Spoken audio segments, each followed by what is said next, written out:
Hello everyone and welcome to the 12th episode of the Diary of an Endodontist. Today we'll be talking about internal resorption.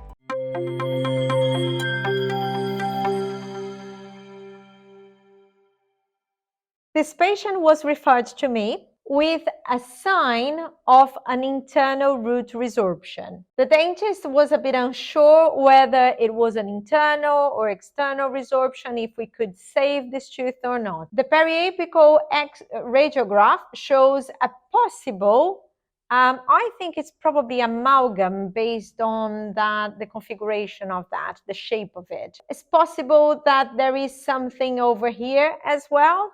The canal is a bit short and defective, and also the distal, you can see a possible radiolucency. We know from our textbooks that the internal resorption can be inflammatory or a replacement. And the way we know is if it's quite circumferential, defined is inflammatory, or if it's a bit uneven, it may be replacement. But as long as we cannot see the line of the canal, it was always explained to us that this is a case of internal resorption.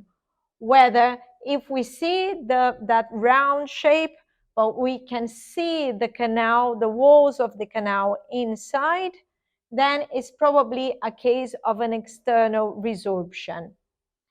I don't fully agree with that. Because yes, I agree if it's a true internal or a true and only external.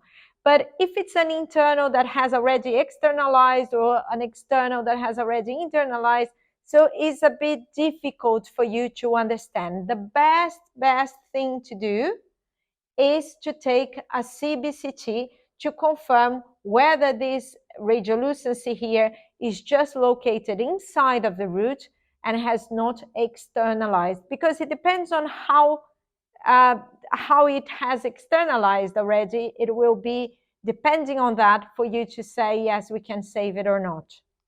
So again, a radiolucency here that we need to focus on, and another one over there. The CBCT shows the same image, the 1 and 2, and the possible amalgam.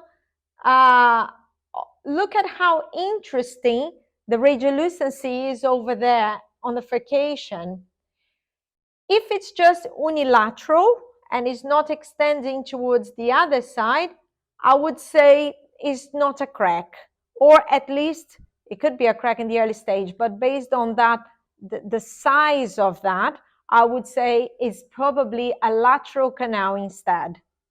The radiolucency apically on the distal root, as we expected as well. But more interestingly is the radiolucency inside of the canal. So it's an internal root resorption only. Can we go through that? Yes, it's a bit tricky if you are not too experienced with that, but as long as you pre-bend your file and you are careful not to ledge that canal that is already compromised with the resorption, you can see that it's just on the apical thirds, it's just one exit. So the two, the mesial-buccal and the mesial-lingual, they join, and that's where the circumference of the radiolucency, the internal root resorption is. And then it splits into, and it fuses into one canal.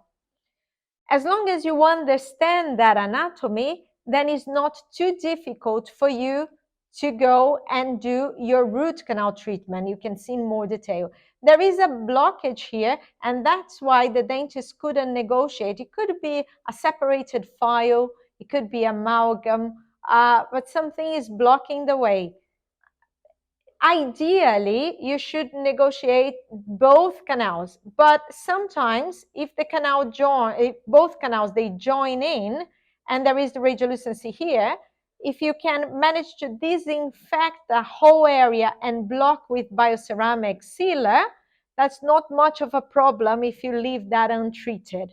I don't normally like to leave anything untreated. I like to find all the canals and unblock and get to the end of the root. But You are not sending it to extraction just because you could not negotiate that canal. I think if you are in doubt, dress the tooth, monitor, see if you are going the right direction, and if you are, then you can plan on obturating that tooth. In this case, I didn't have to do in 3 stages. I could negotiate both canals. I was sure that this was a lateral canal instead of a crack, and everything went really well. And in 3 months' time, after the obturation, I took an X-ray, and you can now see that the area is healing really well.